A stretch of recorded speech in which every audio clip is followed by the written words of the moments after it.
સામે બધું ભેગું કરીને રાખ્યું હતું ત્યાંથી બધું ઉડી ઉડીને અહીંયા આવી ગયું છે।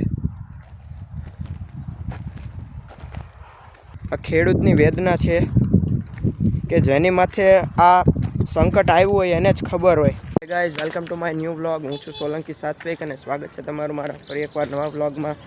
તો આજના વ્લોગની સ્ટાર્ટિંગ થાય છે વોકિંગથી, કારણ કે મારા પપ્પા ફોન ભૂલી ગયા હતા, એના માટે હવે તેમને દુકાને ફોન દેવા પણ જવું પડશે। તો મિત્રો, પપ્પાને ફોન આપીને હવે આપણે ઘર સાઈડ જઈ રહ્યા છીએ।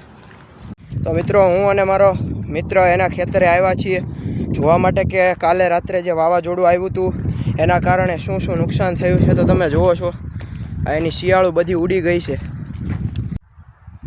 આ જુઓ છો, સામે બધું ભેગું કરીને રાખ્યું હતું ત્યાંથી બધું ઉડી ઉડીને અહીંયા આવી ગયું છે।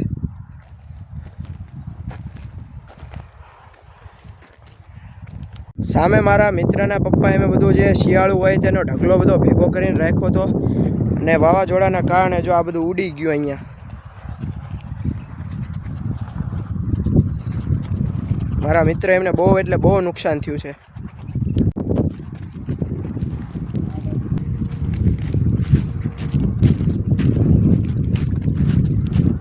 મિત્રો, આ વાવાઝોડાને લીધે શિયાળો બધી જ આડી પડી ગઈ છે, તમે જુઓ છો। મિત્રો, ખેતરેથી આવી ગયા છીએ રામાપીરના મંદિરે અને અહીંયા કપૂ અત્યારે ચૂનો ખાંડી રહ્યો છે, કારણ કે રાતે આપણે વોલીબોલમાં લાઈન આનથી જ દોરવાની છે, એટલે દૂધ ગળાઈને ખીરમાં ભળી રહ્યું છે।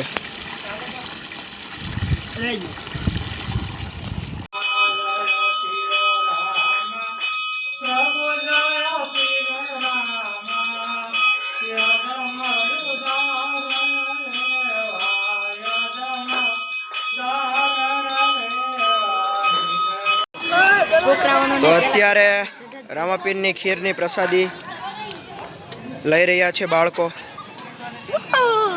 વોલીબોલ રમવા માટે આવી ગયા છે।